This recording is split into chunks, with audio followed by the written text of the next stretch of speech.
Assalamualaikum. Okay, hari ini kita buat satu projek, minor projek untuk exhaust Patagonian Eagle Keeway 250 milik Izam. Kita gunakan exhaust trumpet, bending part kat situ, daripada dalam pun ada bending juga, exhaust part. Alright.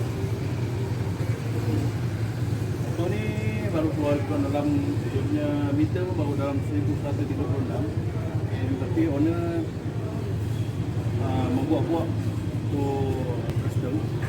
Tapi kita custom dia akan berperingkat. Tadi dia buat handle, sekarang dia buat exhaust. Jadi dia akan buat si pangkat. Dan kita akan view bunyi yang kita dah buat, kita dah try. Sekarang ni exhaust ni masih ada sensor. Okay, kita akan try bunyi dia.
Kita dengar untuk exhaust ni dengan engine